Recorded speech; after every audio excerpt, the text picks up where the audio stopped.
চতুশ্চত্বারিংশোত্তম পরিচ্ছেদ। স্তিমিত প্রদীপে। নগেন্দ্রনাথের আদেশ মতো পরিচারিকারা সূর্যমুখীর শয্যাগৃহে তাহার শয্যা প্রস্তুত করিয়াছিল শুনিয়া কমলমণি ঘাড় নাড়িলেন। নিশীথকালে পৌরজন সকলে সুষুপ্ত হইলে নগেন্দ্র সূর্যমুখীর শয্যাগৃহে শয়ন করিতে গেলেন। শয়ন করিতে না, রোদন করিতে। সূর্যমুখীর শয্যাগৃহ অতি প্রশস্ত এবং মনোহর। উহা নগেন্দ্রের সকল সুখের মন্দির। এই জন্য তাহা যত্ন করিয়া প্রস্তুত করিয়াছিলেন। ঘরটি প্রশস্ত এবং উচ্চ, হর্মতল শ্বেত কৃষ্ণ মর্মর প্রস্তরে রচিত। কক্ষপ্রাচীরে নীল পিঙ্গল লোহিত লতা পল্লব ফল পুষ্পাদি চিত্রিত। তদুপরি বসিয়া নানাবিধ ক্ষুদ্র ক্ষুদ্র বিহঙ্গম সকল ফল ভক্ষণ করিতেছে লেখা আছে। একপাশে বহুমূল্য দারু নির্মিত হস্তিদন্ত খচিত কারুকার্য বিশিষ্ট পর্যঙ্ক, আরেক পাশে বিচিত্র বস্ত্রমণ্ডিত নানাবিধ কাষ্টাসন এবং বৃহত্তপর্ণ প্রভৃতি গৃহসজ্জার বস্তু বিস্তর ছিল। কয়খানি চিত্র কক্ষ প্রাচীর হইতে বিলম্বিত ছিল। চিত্রগুলি বিলাতী নহে, সূর্যমুখী নগেন্দ্র উভয়ে মিলিত হইয়া চিত্তের বিষয় মনোনীত করিয়া এক দেশী চিত্রকরের দ্বারা চিত্রিত করাইয়াছিলেন। দেশী চিত্রকর একজন ইংরেজের শিষ্য, লিখিয়াছিল ভালো। নগেন্দ্র তাহা মহামূল্য ফ্রেম দিয়া শয্যাগৃহে রাখিয়াছিলেন। একখানি চিত্র কুমারসম্ভব হইতে নীত। মহাদেব পর্বত শিখরে বেদীর উপর বসিয়া তপশ্চয়ন করিতেছেন। লতা গৃহদ্বারে নন্দী বাম প্রকোষ্ঠার্পিত হেমপেত্র মুখে এক অঙ্গুলি দিয়া কানন শব্দ নিবারণ করিতেছেন। কানন স্থির ভ্রমরেরা পাতার ভেতর লুকাইয়াছে, মৃগেরা শয়ন করিয়া আছে। এই কালে হর ধ্যান ভঙ্গের জন্য মদনের অধিষ্ঠান। সঙ্গে সঙ্গে বসন্তের উদয়। অগ্রে বসন্ত পুষ্পাভরণময়ী পার্বতী মহাদেবকে প্রণাম করিতে আসিয়াছেন। উমা যখন শম্ভু সম্মুখে প্রণাম জন্য নত হইতেছেন, এক জানু ভূমি স্পৃষ্ট করিয়াছেন, আর এক জানু ভূমি স্পর্শ করিতেছে। স্কন্ধ সহিত মস্তক নামিত হইয়াছে। এই অবস্থা চিত্রে চিত্রিতা। মস্তক নমিত হওয়াতে অলোক বন্ধ হইতে দুই একটি কর্ণবিলম্বী কুরুবক কুসুম খসিয়া পড়িতেছে। বক্ষ হইতে বসন ঈষৎ স্রস্ত হইতেছে। দূর হইতে মন্মথ সেই সময়ে বসন্ত প্রফুল্ল বনমধ্যে অর্ধঙ্গুলাকৃত হইয়া এক জানু ভূমিতে রাখিয়া চারু ধনু চক্রাকার করিয়া পুষ্পধনুতে পুষ্পস্বর সংযোজিত করিতেছেন। আর এক চিত্রে শ্রীরাম জানকী লইয়া লঙ্কা হইতে ফিরিয়া আসিতেছেন। উভয়ে এক রত্নমণ্ডিত বিমানে আসিয়া শূন্য মার্গে চলিতেছেন। শ্রীরাম জানকীর স্কন্ধে এক হস্ত রাখিয়া আর এক হস্তের অঙ্গুলির দ্বারা নিম্নে পৃথিবীর শোভা দেখাইতেছেন। বিমান চতুষ্পার্শ্বে নানা বর্ণের মেঘ, নীল লোহিত শ্বেত ধূম তরঙ্গোৎক্ষেপ করিয়া বেড়াইতেছে। নিম্নে আবার বিশাল নীল সমুদ্রে তরঙ্গ ভঙ্গ হইতেছে। সূর্য করে তরঙ্গ সকল হীরক রাশির মতো জ্বলিতেছে। একবারে অতি দূরে সৌধ কিরীটিনীর লঙ্কা, তাহার প্রসাদাবলীর স্বর্ণমণ্ডিত চূড়া সকল সূর্যকরে জ্বলিতেছে। অপর পারে শ্যাম শোভাময়ী তমাল তালি বনরাজি নীলা, সমুদ্রবেলা মধ্যে শূন্যে হংস শ্রেণী সকল উড়িয়া যাইতেছে। আর এক চিত্রে অর্জুন সুভদ্রাকে হরণ করিয়া রথে তুলিয়াছেন। শূন্য পথ মেঘ মধ্যে পথ করিয়া চলিয়াছে। পশ্চাৎ অগণিত যাদবী সেনা ধাবিত হইতেছে। দূরে তাহাদিগের পতাকা শ্রেণী এবং রজজনিত মেঘ দেখা যাইতেছে। সুভদ্রা স্বয়ং সারথি হইয়া রথ চালাইতেছেন। অশ্বেরা মুখোমুখি করিয়া পদক্ষেপে মেঘ সকল চূর্ণ করিতেছে। সুভদ্রা আপন সারথ্য নৈপুণ্যে প্রীতা হইয়া মুখ ফিরাইয়া অর্জুনের প্রতি বক্র দৃষ্টি করিতেছেন। কুন্দদন্তে আপন অধর দংশন করিয়া টিপি টিপি হাসিতেছেন। রথ বেগ জনিত পবনে তাহার অলোক সকল উড়িতেছে। দুই এক গুচ্ছ কেশ শ্বেত বিজড়িত হইয়া কপালে চিত্রাকারে লিপ্ত হইয়া রহিয়াছে। আর একখানি চিত্রে সাগরিকা বেশে রত্নাবলী পরিষ্কার নক্ষত্রালোকে বাল তমাল তলে উদ্বন্ধনে প্রাণত্যাগ করিতে যাইতেছে। তমাল শাখা হইতে একটি উজ্জ্বল পুষ্পময়ী লতা বিলম্বিত হইয়া রত্নাবলী এক হস্তে সেই লতার অগ্রভাগ লইয়া গলদেশে পড়াইতেছেন, আরেক হস্তে চক্ষে জল মুছিতেছেন। লতা পুষ্প সকল তাহার কেশদামের ওপর অপূর্ব শোভা করিয়া রহিয়াছে। আর একখানি চিত্রে শকুন্তলা দুষ্যন্তকে দেখিবার জন্য চরণ হইতে কাল্পনিক কুশাঙ্কুর মুক্ত করিতেছেন। অনুসূয়া প্রিয়ংবদা হাসিতেছে, শকুন্তলা ক্রোধে ও লজ্জায় মুখ তুলিতেছেন না, দুষ্যন্তের দিকে চাহিতেও পারিতেছেন না, যাইতেও পারিতেছেন না। আর এক চিত্রে রত্ন সজ্জিত হইয়া সিংহ শাবক তুল্য প্রতাপশালী কুমার অভিমন্যু উত্তরার নিকট যুদ্ধযাত্রার জন্য বিদায় লইতেছেন। উত্তরা যুদ্ধে যাইতে দিবেন না বলিয়া দ্বার রুদ্ধ করিয়া আপনি দ্বারে দাঁড়াইয়াছেন। অভিমন্যু তাহার ভয় দেখিয়া হাসিতেছেন, আর কেমন করিয়া অবলীলাক্রমে ব্যূহ ভেদ করিবেন তাহা মাটিতে তরবারির অগ্রভাগ দ্বারা অঙ্কিত করিয়া দেখাইতেছেন। উত্তরা তাহা কিছুই দেখিতেছেন না, চক্ষে দুই হস্ত দিয়া কাঁদিতেছেন। আর একখানি চিত্রে সত্যভামার তুলাব্রত চিত্রিত হইয়াছে। বিস্তৃত প্রস্তর নির্মিত প্রাঙ্গণ, তাহার পাশে উচ্চ সৌধ পরিশোধিত রাজপুরী স্বর্ণচূড়ার সহিত দীপ্ত পাইতেছে। প্রাঙ্গণ মধ্যে এক অতুচ্ছ রজত নির্মিত তুলাযন্ত্র স্থাপিত হইয়াছে। ইহার একদিকে ভর করিয়া বিদ্যুন্দীপ্ত নিরোধ খণ্ডবৎ নানালঙ্কার ভূষিত প্রৌঢ়বয়স্ক দ্বারকাধিপতি শ্রীকৃষ্ণ বসিয়াছেন। তুলাযন্ত্রের সেই ভাগ ভূমি স্পর্শ করিতেছে। আর একদিকে নানা রত্নাদি সজ্জিত সুবর্ণরাশি স্তূপীকৃত হইয়া রহিয়াছে, তথাপি তুলাযন্ত্রের সেই ভাগ ঊর্ধ্বদিত হইতেছে না। তুলাপাশে সত্যভামা প্রৌঢ়বয়স্কা, সুন্দরী, উন্নত দেহবিশিষ্টা, পুষ্টকান্তিময়ী, নানা ভরণ ভূষিতা, পঙ্কজ লোচনা, কিন্তু তুলাযন্ত্রের অবস্থা দেখিয়া তাহার মুখ শুকাইয়াছে। তিনি অঙ্গের অলঙ্কার খুলিয়া তুলায় ফেলিতেছেন। হস্তের চম্পকদম অঙ্গুলির দ্বারা কর্ণবিলম্বী রত্নভূষা খুলিতেছেন।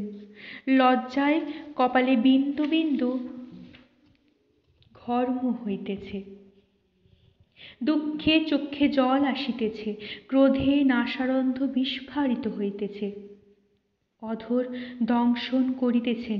এ অবস্থায় চিত্রকর তাহাকে লিখিয়াছেন, পশ্চাতে দাঁড়াইয়া স্বর্ণ প্রতিমা রূপিণী রক্ষিণী দেখিতেছেন। তাহারও মুখ বিমর্ষ। তিনিও আপনার অঙ্গের অলঙ্কার খুলিয়া সত্যভামাকে দিতেছেন, কিন্তু তাহার চক্ষু শ্রীকৃষ্ণের প্রতি। তিনি স্বামী প্রতি অপাঙ্গে দৃষ্টিপাত করিয়া ঈষৎমাত্র অধর প্রান্তে হাসি হাসিতেছেন, কিন্তু শ্রীকৃষ্ণ সেই হাসিতে সপত্নীর আনন্দ সম্পূর্ণ দেখিতে পাইতেছেন। শ্রীকৃষ্ণের মুখ গম্ভীর স্থির, যেন কিছুই জানেন না, কিন্তু তিনি অপাঙ্গে রুক্মিণীর প্রতি দৃষ্টি করিতেছেন। সে কটাক্ষেও একটু হাসি আছে, মধ্যে শুভ্র বসন, শুভ্র কান্তি, দেবর্ষি নারদ। তিনি বড় আনন্দিতের ন্যায় সকল দেখিতেছেন। বাতাসে তাহার উত্তরীয় এবং শুশ্রু উড়িতেছে। চারিদিকে বহু সংখ্যক পৌরবর্গ নানা প্রকার বেশভূষা ধারণ করিয়া আলো করিয়া রহিয়াছে। বহু সংখ্যক ভিক্ষুক ব্রাহ্মণ আসিয়াছে। কত কত পুররক্ষীগণ গোল থামাইয়াছে। এই চিত্রের নিচে সূর্যমুখী স্বহস্তে লিখিয়া রাখিয়াছেন, যেমন কর্ম তেমনি ফল। স্বামীর সঙ্গে সোনা রূপার তুলা। নগেন্দ্র যখন কক্ষ মধ্যে একাকী প্রবেশ করিলেন, তখন রাত্রি দ্বীপ্রহর অতীত হইয়াছিল। রাত্রি অতি ভয়ানক। সন্ধ্যার পর হইতে অল্প অল্প বৃষ্টি হইয়াছিল এবং বাতাস উঠিয়াছিল। এক্ষণে ক্ষণে ক্ষণে বৃষ্টি হইতেছিল। বায়ু প্রচণ্ড বেগ ধারণ করিয়াছিল। গৃহের কবাট যেখানে যেখানে মুক্ত ছিল, সেইখানে সেইখানে বজ্রতুল্য শব্দে তাহার প্রতিঘাত হইতেছিল। শাসি সকল ঝন ঝন শব্দে শব্দিত হইতেছিল। নগেন্দ্র শয্যা গৃহে প্রবেশ দ্বার রুদ্ধ করিলেন। তখন বাত্তা নিনাদ মন্দীভূত হইল। ঘাটের পার্শ্বে আর একটি দ্বার খোলা ছিল। সে দ্বার দিয়া বাতাস আসিতেছিল না, সে দ্বার মুক্ত রহিল। নগেন্দ্র শয্যাগৃহে প্রবেশ করিয়া দীর্ঘ নিঃশ্বাস ত্যাগ করিয়া একখানি সোফার উপর উপবেশন করিলেন। নগেন্দ্র তাহাতে বসিয়া কত যে কাঁদিলেন তাহা কেহ জানিল না। কতবার সূর্যমুখীর সঙ্গে মুখোমুখি করিয়া সেই সোফার উপর বসিয়া কত সুখের কথা বলিয়াছেন। নগেন্দ্র ভূয়ো ভূয়ো সেই অচেতন আসনকে চুম্বনালিঙ্গন করিলেন। আবার মুখ তুলিয়া সূর্যমুখীর প্রিয় চিত্রগুলির প্রতি চাহিয়া দেখিলেন। গৃহে উজ্জ্বল দীপ জ্বলিতেছিল। তাহার চঞ্চল রশ্মিতে সেই সকল চিত্রপুত্তলি সজীব দেখাইতেছিল। প্রতি চিত্রে নগেন্দ্র সূর্যমুখীকে দেখিতে লাগিলেন। তাহার মনে পড়িল যে উমার কুসুমশয্যা দেখিয়া সূর্যমুখী একদিন আপনি ফুল পরিতে সাধ করিয়াছিলেন। তাহাতে নগেন্দ্র আপনি উদ্যান হইতে পুষ্পচয়ন করিয়া আনিয়া স্বহস্তে সূর্যমুখীকে কুসুমময়ী সাজাইয়াছিলেন। তাহাতে সূর্যমুখী যে কত সুখী হইয়াছিলেন। কোন রমণী রত্নময়ী সাজিয়া তত সুখী হয়? আর একদিন সুভদ্রার সারথ্য দেখিয়া সূর্যমুখী নগেন্দ্রের গাড়ি হাঁকাইবার সাধ করিয়াছিলেন। পত্নীবৎসল নগেন্দ্র তখনই একখানি ক্ষুদ্র যানে দুইটি ছোট ছোট বর্মা জুড়িয়া অন্তঃপুর উদ্যান মধ্যে সূর্যমুখীর সারথ্য জন্য আনিলেন। উভয়ে তাহাতে আরোহণ করিলেন। সূর্যমুখী বলগা ধরিলেন। অশ্বেরা আপনি চলিল। দেখিয়া সূর্যমুখী সুভদ্রার মতো নগেন্দ্রের দিকে মুখ ফিরাইয়া দংশিতাধরে টিপি টিপি হাসিতে লাগিলেন। এই অবকাশে অশ্বেরা ফটক নিকটে দেখিয়া একেবারে গাড়ি লইয়া বাহির হইয়া সদর রাস্তায় গেল। তখন সূর্যমুখী লোকলজ্জায় ম্রিয়মাণা হইয়া ঘোমটা টানিতে লাগিলেন। তাহার দুর্দশা দেখিয়া নগেন্দ্র নিজ হস্তে বল্গা ধারণ করিয়া গাড়ি অন্তঃপুরে ফিরাইয়া আনিলেন এবং উভয়ে অবতরণ করিয়া কত হাসি হাসিলেন। শয্যাগৃহে আসিয়া সূর্যমুখী সুভদ্রার চিত্রকে একটি কিল দেখাইয়া বলিলেন, তুই সর্বনাশী তো যত আপদের গোড়া। নগেন্দ্র ইহা মনে করিয়া কত কাঁদিলেন, আর যন্ত্রণা সহ্য করতে না পারিয়া গত্রোত্থান করিয়া পদচারণ করিতে লাগিলেন। কিন্তু যেদিকে চাহেন সেদিকেই সূর্যমুখীর চিহ্ন। দেয়ালে চিত্রকর যে লতা লিখিয়াছিল, সূর্যমুখী তাহার অনুকরণ মানসে একটি লতা লিখিয়াছিলেন। তাহা তেমনি বিদ্যমান রহিয়াছে। একদিন দোলে সূর্যমুখী স্বামীকে কুমকুম ফেলিয়া মারিয়াছিলেন। কুমকুম নগেন্দ্রকে না লাগিয়া দেয়ালে লাগিয়াছিল। আজিও আবিরের চিহ্ন রহিয়াছে।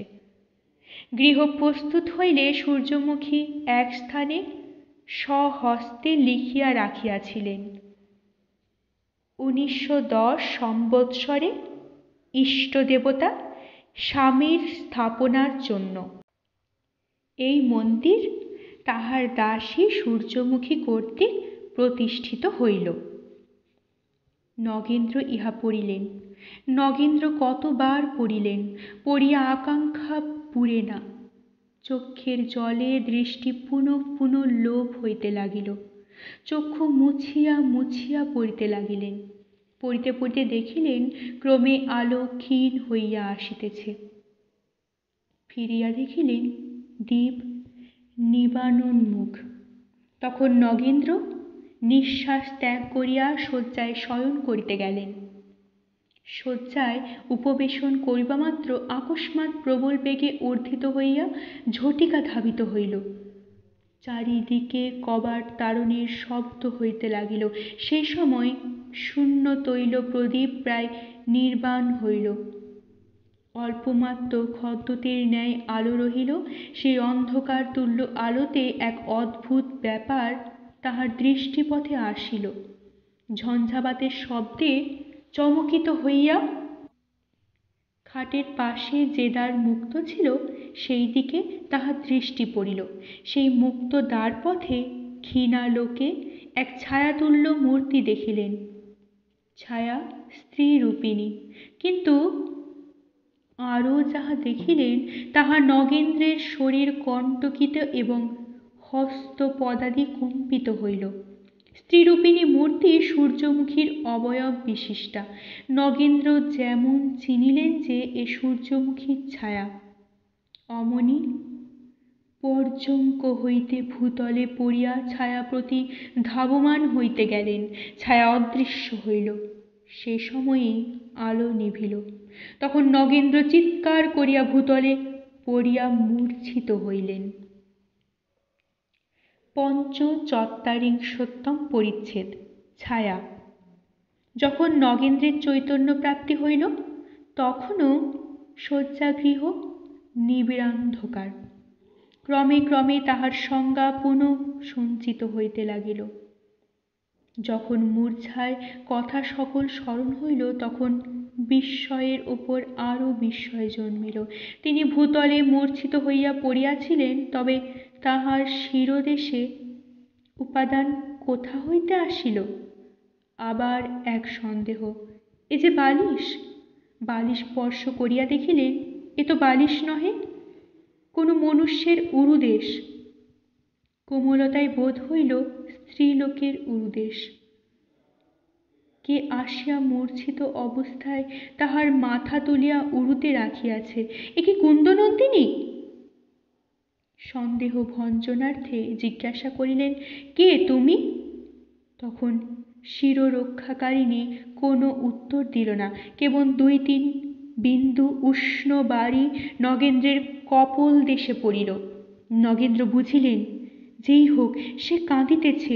উত্তর না পাইয়া নগেন্দ্র তাহার অঙ্গ স্পর্শ করিলেন। তখন আকস্মাৎ নগেন্দ্র বুদ্ধিভ্রষ্ট হইলেন, তাহার শরীর রোমাঞ্চিত হইল। তিনি নিশ্চেষ্ট জ্বরের মতো ক্ষণকাল পড়িয়া রহিলেন। পরে ধীরে ধীরে রুদ্ধশ্বাসে রমণীর উরুদেশ হইতে মাথা তুলিয়া বসিলেন। এখন ঝড় বৃষ্টি থামিয়া গিয়াছিল, আকাশে আর মেঘ ছিল না। পূর্ব দিকে প্রভাতোদয় হইতেছিল, বাহিরে বিলক্ষণ আলোক প্রকাশ পাইয়াছিল। গৃহমধ্যেও আলোকরন্ধ্র দিয়া অল্প অল্প আলো আসিতেছিল। নগেন্দ্র উঠিয়া বসিয়া দেখিলেন যে রমণী গত্রোত্থান করিল, ধীরে ধীরে দ্বারোদ্দেশে চলিল। নগেন্দ্র তখন অনুভব করিলেন, এ তো কুন্দনন্দিনী নহে। তখন এমন আলো নাই যে মানুষ চিনিতে পারা যায়, কিন্তু আকার ও ভঙ্গি কতক কতক উপলব্ধ হইল। আকার ও ভঙ্গি নগেন্দ্র মুহূর্তকাল বিলক্ষণ করিয়া দেখিলেন। দেখিয়া সেই দণ্ডায়মান স্ত্রীমূর্তির পদতলে পতিত হইলেন। কাতর স্বরে অশ্রুবরে পূর্ণ লোচনে কহিলেন, দেবী হও আর মানুষই হও, তোমার পায়ে পড়িতেছি, আমার সঙ্গে একবার কথা কও, নহিলে আমি মরিব, নচেৎ আমি মরিব। রমণী কি বলিল? কপাল দোষে নগেন্দ্র তাহা বুঝিতে পারিলেন না, কিন্তু কথার শব্দ যেমন নগেন্দ্রের কর্ণে প্রবেশ করিল, তেমনি তিনি তীরবৎ দাঁড়াইয়া উঠিলেন এবং দণ্ডায়মান স্ত্রীলোককে বক্ষে ধারণ করিতে গেলেন। কিন্তু তখন মন শরীর দুই মোহে আচ্ছন্ন হইয়াছে। পুনর্বার বৃক্ষচ্যুত বল্লীবৎ সেই মোহিনীর পদপ্রান্তে পড়িয়া গেলেন, আর কথা কহিলেন না। রমণী আবার উরুদেশে মস্তক তুলিয়া লইয়া বসিয়া রহিলেন। যখন নগেন্দ্র মোহ বা নিদ্রা হইতে উত্থিত হইলেন, তখন দিনোদয় হইয়াছে। গৃহমধ্যে আলো, গৃহপার্শ্বে উদ্যান মধ্যে বৃক্ষে বৃক্ষে পক্ষিগণ কলরব করিতেছে। শিরস্থ আলোকপন্থা হইতে বাল সূর্যের কিরণ গৃহমধ্যে পতিত হইতেছে। তখনও নগেন্দ্র দেখিলেন, কাহার উরুদেশে তাহার মস্তক রহিয়াছে। চক্ষু না চাহিয়া বলিলেন, কুন্দ, তুমি কখন আসিলে? আমি আজ সমস্ত রাত্রি সূর্যমুখীকে স্বপ্নে দেখিয়াছি। স্বপ্নে দেখিতেছিলাম সূর্যমুখীর কোলে মাথা দিয়া আছি। তুমি যদি সূর্যমুখী হইতে পারিতে তবে কি সুখ হইত। রমণী বলিল, সেই পোড়ার মুখীকে দেখিলে যদি তুমি অত সুখী হও, তবে আমি সেই পোড়ার মুখীই হইলাম। নগেন্দ্র চাহিয়া দেখিলেন, চমকিয়া উঠিয়া বসিলেন, চক্ষু মুছিলেন, আবার চাহিলেন, মাথা ধরিয়া বসিয়া রহিলেন, আবার চক্ষু মুছিয়া চাহিয়া দেখিলেন। তখন পুনশ্চ মুখাবনত করিয়া মৃদু মৃদু আপনা আপনি বলিতে লাগিলেন, আমি কি পাগল হইলাম, না সূর্যমুখী বাঁচিয়া আছেন? শেষে এই কি কপালে ছিল, আমি পাগল হইলাম? এই বলিয়া নগেন্দ্র ধরাশায়ী হইয়া বাহু মধ্যে চক্ষু লুকাইয়া আবার কাঁদিতে লাগিলেন।